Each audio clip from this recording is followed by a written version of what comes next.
Podcast Polda Jogja. Halo Sedulur Jogja, bertemu lagi bersama saya Bribda Harlisa Dinda dalam acara Polkes, Polisi Punya Podcast.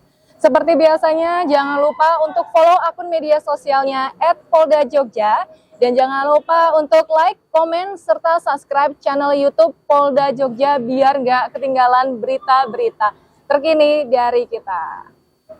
Ya, Sedulur Jogja, kalau beberapa waktu yang lalu kita sempat ngobrol-ngobrol nih sama Mas Ihsan Marvel ya. Kali ini nantinya kita juga akan ngobrol ya dengan narasumber kita yang pastinya sangat luar biasa, masih dengan tema bahasa isyarat. Nah, tapi pastinya nanti akan sedikit berbeda ya. Penasaran kan siapa sih bintang tamu kita hari ini? Untuk itu langsung aja kita sapa beliau. Halo, selamat pagi Mas Guru. Ya, Selamat pagi. pagi ya. Panggilannya Mas Guru ya. Ya, nama panggilan saya sebenarnya Alim. Alim, berarti manggilnya Mas Alim. Oke, Mas Alim dan penerjemah Dan juru bahasa isyarat Fafa. Mbak Fafa ya. Nanti podcast kali ini nanti kita akan dibantu oleh Mbak Fafa ya sebagai penerjemah. Ya, gimana kabarnya Mas Alif? Alhamdulillah sehat, baik. Sehat, baik, alhamdulillah. Sehat juga Mbak Dinda? Alhamdulillah sehat, harus selalu sehat ya.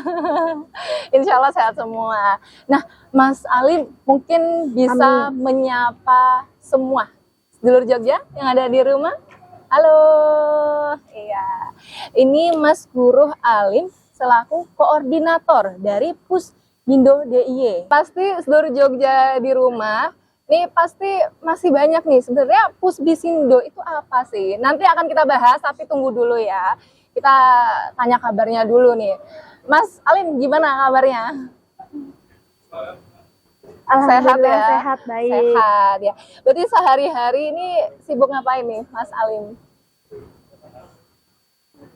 Kegiatan saya sehari-hari dari kemarin tuh sudah wisuda saya kemarin dari Wisuda. Universitas jurusan Informatika S1 di UTY. Di UTY berarti. Sekarang saya aktivitasnya khusus ke meeting Tuli Asia kemarin ya, disibukkan dengan meeting Tuli Asia Pasifik tanggal 15 sampai 18 Agustus kemarin. Kebetulan saya panitia bagian akomodasi dan mengatur segala akomodasi dari peserta. Sekarang kita sedang rapat untuk Hari Bahasa Isyarat Internasional tanggal bulan September tanggal 23 yang kita lakukan setiap tahun. Pusbisindo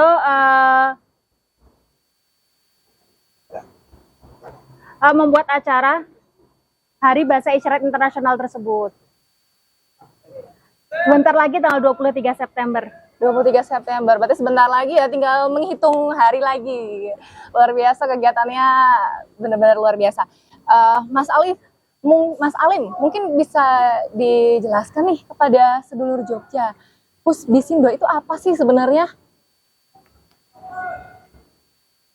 Teman-teman Pusbisindo itu khusus untuk mengajarkan bahasa isyarat ke masyarakat. Pusbisindo tiap tahun membuka kelas 3 atau 4 kali setiap catur bulan.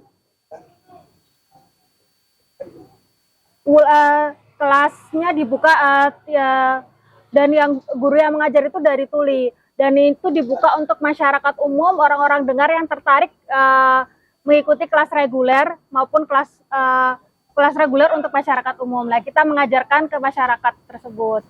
Tujuannya apa? Agar teman-teman Tuli juga bisa berkomunikasi dengan masyarakat umum, begitu pula sebaliknya. Jadi kita bisa berkomunikasi dengan dokter, dengan perawat ketika datang ke pelayanan publik. Oh ya. Berarti siapa saja bisa bergabung di dalam Pusbisindo ini ya, Mas. Dan setiap tahunnya pasti dibuka tahun ajaran baru, seperti itu. Ya, dibuka untuk masyarakat umum, orang dengar yang ingin bergabung ke kelas kami. Siapa aja bisa masuk ke kelas, yang penting punya keinginan, punya niat mau belajar bahasa isyarat. terbuka. Ayo silakan mendaftar, nanti kita ajarkan bahasa isyarat ke teman-teman semua. Oke, nanti kita akan promosi nanti di akhir ini ya bagi masyarakat Jogja. Mungkin ada yang tertarik buat ke Bisindo nanti di akhir segmen ini. Nah, kita tanya-tanya lagi nih, Mas Alim, Pusbisindo itu pertama kali didirikan di mana sih, Mas? Dan tahun berapa? Pusbisindo itu adalah, saya mau menjelaskan sedikit. Pusbisindo itu sebenarnya sudah dibangun sejak lama ya, dan dibangun di Jakarta tahun 2019, tanggal 28 Februari maaf. 28 Februari. Kemudian belum ada cabang saat itu. Kemudian kemudian ada dari Jakarta, lalu dibukalah cabang di Jogja. Lama-lama muncul cabang-cabang lain tahun 2018.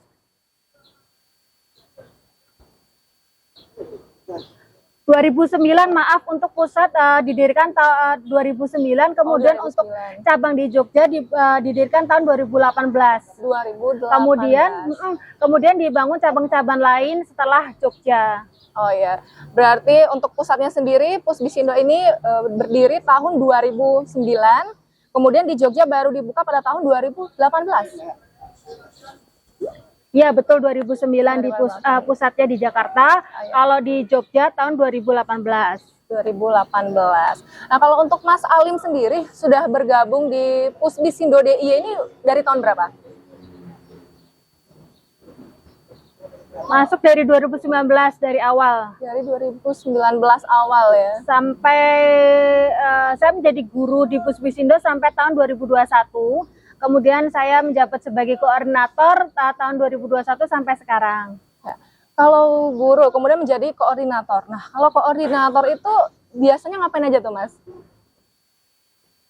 Koordinator itu bertanggung jawab sebagai apa? Sebagai pengatur kelas, kemudian mengatur jadwal kelas, berdiskusi dengan tim guru, bagaimana materinya apa yang belum diajarkan, apa yang sudah diajarkan, bagaimana cara menarik murid, kemudian mengevaluasi tim guru. Juga kalau ada undangan dari lembaga atau dari pihak lain, kita untuk mengadakan workshop atau seminar, saya akan datang untuk mengajarkan dan mensosialisasikan bahasa isyarat. Oh iya, oke. Untuk jumlah peminat saat ini di Pusbisindo itu kira-kira gimana, Mas? Berapa sih jumlahnya sekarang yang udah ikut bergabung nih di dalam lembaga?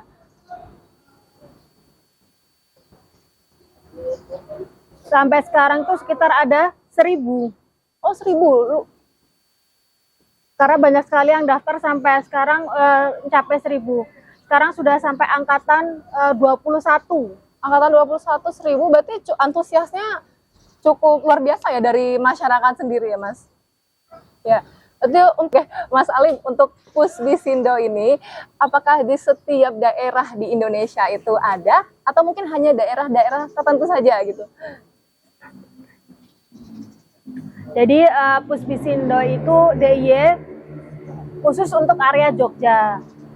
Untuk orang-orang yang berdomisili di Jogja. Untuk masyarakat yang domisili di Jogja, yang asli di Jogja bisa ikut kelas Pusbisindo Jogja.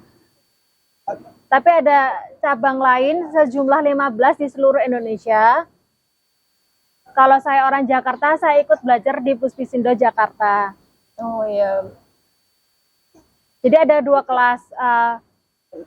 Jadi kelas tatap muka dan kelas online. Kelas tatap muka dan online. Berarti belum semua di Indonesia ini ada Pusbisindo ya, Mas? Sebenarnya saya daerah lain, tapi belum ada Pusbisindo di daerah saya. Jadi saya bisa ikut kelas online dari daerah lain. Yang penting belajar bahasa isyarat sesuai kotanya tersebut. Jadi contoh saya daerah Sulawesi Tengah, dan belum ada cabang Pusbisindo di sana. Saya bisa daftar lewat online di Sulawesi Selatan, karena di Sulawesi Selatan ada Pusbisindo Sulawesi Selatan. Kemudian ketika saya ketemu Tuli, Saya bilang kalau saya sudah belajar bahasa isyarat dengan Pusbisindo Sulawesi Selatan. Jadi kita bisa menyesuaikan. Oke, berarti mungkin kalau di daerah tersebut belum ada Pusbisindo, berarti belajarnya bisa melalui online ya, Mas? Seperti itu? Ya, betul. Belajar online seperti Tapi itu. harus ya itu tadi menyesuaikan Ya. bahasa isyarat daerah tersebut. Yang paling dekat lah, istilahnya gitu ya. Kalau di Sulawesi mungkin Yang adanya paling di dekat. Sulawesi Selatan gitu. Oke, Mas Alim. Ya, betul, yang paling dekat. Berarti Pusbisindo ini juga sering melakukan pelatihan-pelatihan nih di kedinasan. Mungkin pernah nggak sih melakukan pelatihan-pelatihan di Polda DIY? Pernah dulu pertama kali tahun 2019, tapi sudah lama sekali ya itu. Tapi belum diundang lagi sampai sekarang. Nanti setelah ini kita Ya undang. biasanya harusnya kalau dinas-dinas ada biasanya undangan 1 kali setahun. Oh, Dan kita biasanya pelatihan 1 hari aja. Dan orangnya bisa berganti-ganti, orangnya bisa berbeda-beda. Beberapa instansi, contoh universitas, rumah sakit, universitas contohnya Universitas UPY, UMY, UGM, UII, USD Universitas Sanata Dharma, Atmajaya. Kita sudah pernah melakukan pelatihan di sana di banyak universitas dan kita sudah kerjasama membuat workshop, membuat kelas bahasa isyarat bahkan di sana. oh ya. Sama dengan dinas, dinas sosial, dinas Badan Pertanahan Nasional, dan lain sebagainya. Banyak beberapa ya. Nanti semoga setelah ini, nanti semoga Polda DI nanti mengadakan pelatihan kembali. Nanti gurunya Mas Alim, ya. Oke. Siap, saya siap menerima undangannya. Saya terbuka. Saya berharap saya ingin Pusbisindo memberikan pelatihan kelas bahasa isyarat private khusus 12 kali mungkin ya, 12 kali khusus untuk kepolisian. Jadi bisa betul-betul memahami dan bisa sesuai kata-katanya dengan bidang kepolisian. Mengayomi masyarakat khususnya tuli ya, agar ketika tuli berhadapan dengan hukum atau mengalami kekerasan, jadi teman-teman polisi ini bisa memberikan kenyamanan bagi korban atau bagi teman-teman yang berhadapan dengan hukum gitu. Pokoknya setelah ini nanti semoga lah Polda DIY mengundang pelatihan-pelatihan lagi nih, biar nanti masyarakat khususnya kepolisian kita juga semakin apa ya, semakin lebih mengenal lagi bahasa isyarat seperti itu. Apalagi kan kalau pelayanan kan harusnya pasti butuh ya yang namanya pelajaran bahasa isyarat seperti itu. Nah, Mas Alim, berarti Pusbisindo ini itu adalah lembaga atau yayasan?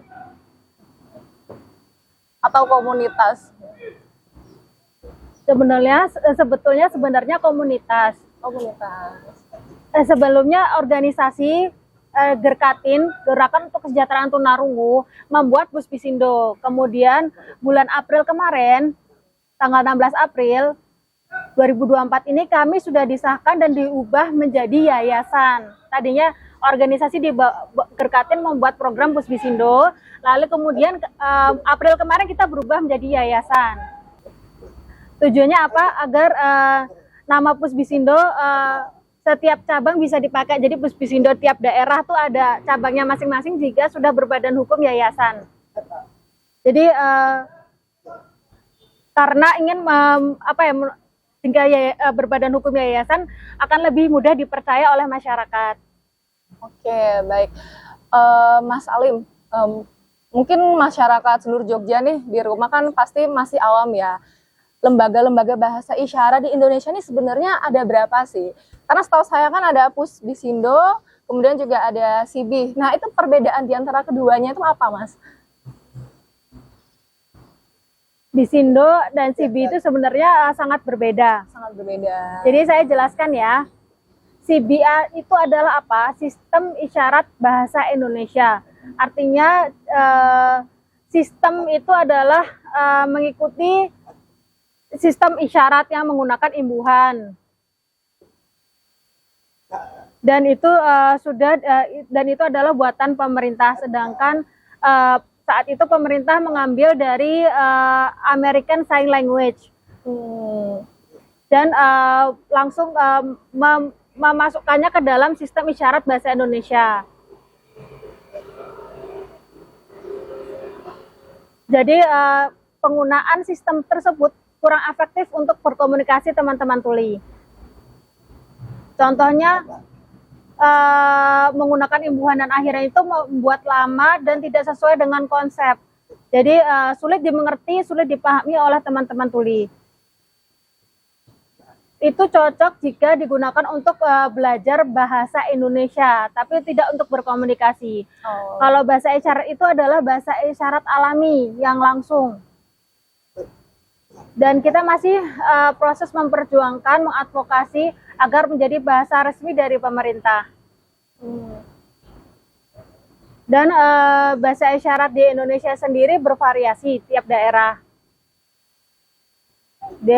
Di Jogja, di Jakarta, di kota lain ada perbedaan bahasa isyarat, tapi kita bisa memahami masing-masing daerah karena ada ekspresi, ada gestur yang bisa dipahami oleh pengguna bahasa isyarat. Contohnya kalau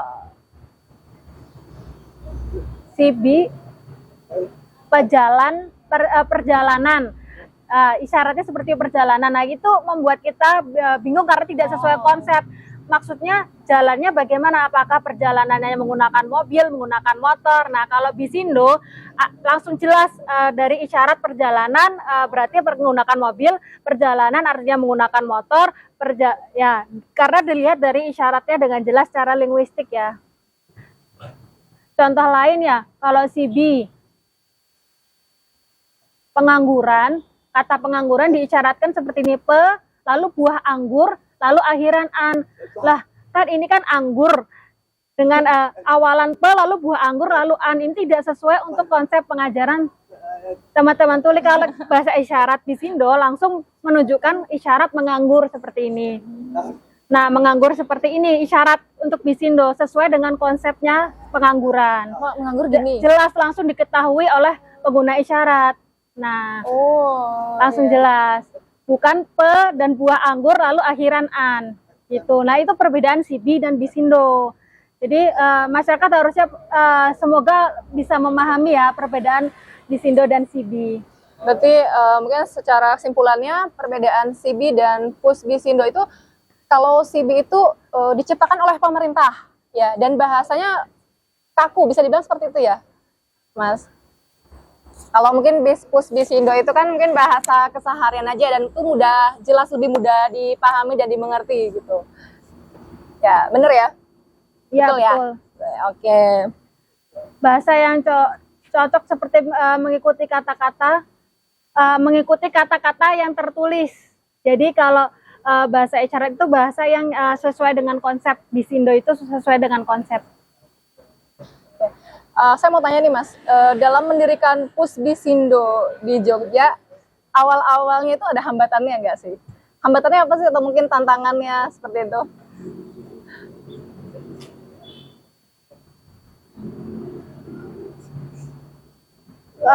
Waktu itu tuh belum saya waktu menjadi guru pertama kali masuk belum ada bayangan seperti apa. Saya dulu ikut komunitas DAC, Deaf Art Community, membuat program bahasa isyarat di dalam DAC tersebut. Lama-lama saya pindah ke Bisindo, saya mengalami banyak tantangan karena saat itu masih sangat baru di Jogja, belum ada sistem, terus belum ada sosialisasi. Kemudian setelah saya berubah menjadi koordinator, saya membuat sistem dan saya membuat pengarsipan dokumen secara digital. Kemudian peserta mendaftarkan secara online, membuat form. Jadi lebih tertata pendataannya.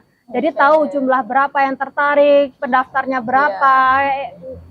gurunya tadinya bingung karena isyaratnya berbeda-beda kemampuannya. Kemudian dibuatlah pelatihan untuk para guru.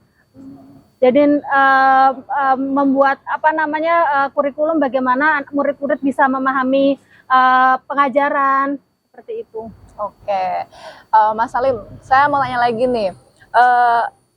Pusbisindo itu misalnya nih ada sedulur Jogja mungkin yang tertarik ingin ikut ke Yayasan Pusbisindo. Itu metode pembelajarannya itu seperti apa sih Mas di Pusbisindo sendiri?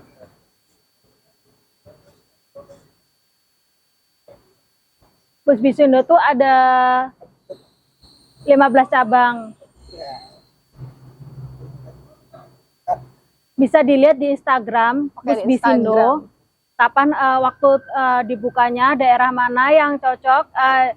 Jika domisilinya di daerah itu, kita daftar di daerah tersebut dan informasi dibukanya itu di Instagram. Mau ikut online atau mau ikut tatap muka, mau ikut jadwal yang jam berapa bisa disesuaikan. Kemudian melalui website pusbisindo.org. Nah, itu bisa juga dicari tahu jadwal pendaftaran dan lokasinya di sana. Oke, berarti untuk pembelajarannya mungkin fleksibel mengikuti waktu kita, seperti itu ya Mas? Bisa pilih ya? Bisa pilih ya, bisa memilih. Banyak jadwal yang disediakan, seperti itu. Ya, Pusbisindo itu dibuka kelasnya setiap tahun. Jadi sebelum dimulai kelas biasanya ada pengumuman dan kita bisa menyesuaikan mau pilih kelas yang mana. Tergantung dengan masing-masing orang. Kemudian mendaftar, lalu setelah kalau waktu jadi waktunya bukan fleksibel ya, tapi sesuai dengan jadwal yang kita tentukan. Jadi maunya jadwal hari apa. Jadi kalian bisa memilih jadwal sesuai dengan yang ditentukan oleh Pusbisindo. Sesuai dengan ruang kita lah ya. Atau kalau mau fleksibel artinya bisa private ya, kelas private itu bisa fleksibel. Karena kelas reguler itu sudah mempunyai jadwal tetap. Jadi waktunya tidak bisa menyesuaikan dengan murid. Jadi murid yang menyesuaikan jadwal kelas-kelas kita. Oh ya, baik. Oke, Mas Alim, ada nggak sih syarat-syarat tertentu atau khususnya nih mungkin bagi sedulur Jogja yang ingin bergabung ke dalam Yayasan Pusbisindo DIY?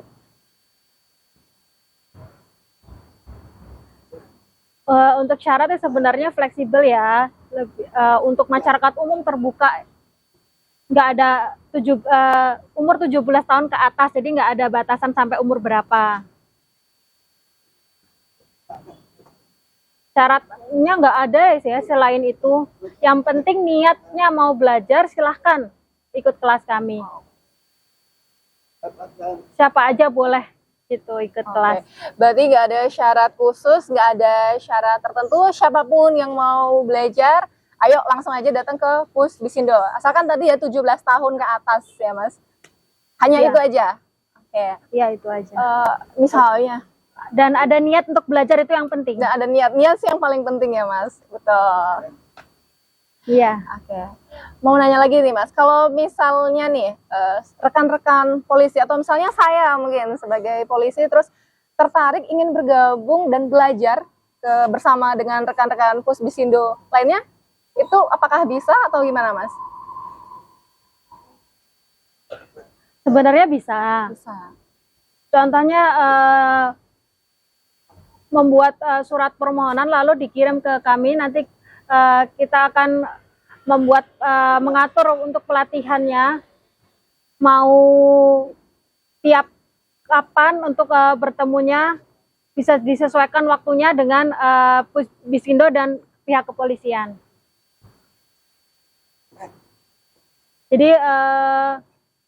Jadi kalau polisi secara individu yang ingin mendaftar kelas reguler juga diperbolehkan, silahkan mendaftar aja di kelas reguler. Nanti pilih jadwal yang kira-kira sesuai dengan pekerjaannya, karena kan mungkin pagi sampai sore bekerja. Nah, kita ada jadwal untuk malam hari. Oh, berarti ada kelas malamnya juga ya. Berarti kelas siapapun malam. yang mau nih, misal polisi, dokter, guru, apapun itu, jika tertarik ingin belajar ke Puspisindo, silahkan ya Mas ya. Nanti bisa ada Instagramnya Mas, Puspisindo DIY. Ada Instagram Puspisindo DIY dan di Website. admin WhatsApp maupun di website bisa. Oke, nanti bisa dibuka di Instagram di Puspisindo DIY dan nanti juga ada di website, kemudian ada di WhatsApp-nya. Instagramnya Puspisindo aja, nggak Puspisindo aja, nggak pakai DIY ya. Oke, Sedulur Jogja ini nggak kerasa. Tadi kita udah cukup banyak berbincang-bincang dengan Mas Alim. Udah tahu ternyata Puspisindo itu apa, perbedaan Puspisindo dan SIBI itu apa. Dan buat Sedulur Jogja mungkin yang tertarik ingin bergabung belajar bahasa isyarat, tadi nanti bisa langsung datang ya ke Puspisindo atau mencari infonya di Instagram ataupun website. Dan tidak ada syarat khusus ataupun tertentu, pokoknya siapa aja yang mau belajar bisa langsung datang. Yang penting tadi adalah niatnya, ya. Oke, terakhir nih Mas, mungkin ada harapan ke depannya nih untuk Puspisindo di DIY. Atau mungkin untuk komunitas bahasa isyarat lah, seperti itu. Harapan kami itu pengen masyarakat sadar tentang pentingnya menggunakan bahasa isyarat bagi kami, kemudian memberikan. Jadi untuk instansi-instansi mulai sadar memberikan pelayanan menggunakan bahasa isyarat, rumah sakit, pelayanan publik, sehingga teman-teman tuli ini bisa mandiri. Kemudian melibatkan juru bahasa isyarat dalam pelayanan, karena juru bahasa isyarat itu dan saya berharap masyarakat juga banyak yang tertarik menjadi juru bahasa isyarat, karena kalau mau menjadi juru bahasa isyarat itu harus ada rekomendasi dan harus dinilai oleh komunitas tuli, organisasi tuli, sampai belajar bahasa isyarat yang yang serius, yang benar, lalu bisa menjadi juru bahasa isyarat. Saya harap banyak yang tertarik sih. Intinya semua masyarakat paham bahwa bahasa isyarat itu penting untuk komunikasi teman-teman tuli. Bukan bahasa isyarat adalah bahasa komunikasi kami, bukan bahasa monyet gitu. Oh iya. Baik, harapan kedepannya mungkin semoga nanti di kedinasan mungkin lebih sering mengadakan pelatihan bahasa isyarat ya. Karena biar masyarakat juga semakin paham nih bahasa isyarat. Ya, berarti semoga kesadaran dari masyarakat akan pentingnya belajar bahasa isyarat itu meluas ya Mas. Dan nantinya juga akan mudah untuk membantu teman-teman difabel ataupun berkomunikasi dengan teman-teman difabel, seperti itu. Ya Mas, mungkin sekian dulu nih dari kita bincang-bincang kita hari ini. Terima kasih buat Mas Alim dan Mbak Fafa telah meluangkan waktunya berbincang-bincang dengan Terima kasih kita. juga. Semoga nanti setelah ini Mas Alim dipanggil ke Polda DIY untuk melakukan pelatihan. Ya, kita tunggulah kedatangannya pokoknya. Siap? Oke. Ya, begitu kita bisa sampai jumpa dulu nih sama Sedulur Jogja. Terima kasih sudah lihat kita. Ya, Sedulur Jogja, terima kasih sudah menyaksikan podcast kita hari ini. Saya Bribda Harlisa Dinda, terima kasih, dan Mas Alim dan Mbak Fafa, kami pamit undur diri. Terima kasih dan sampai jumpa.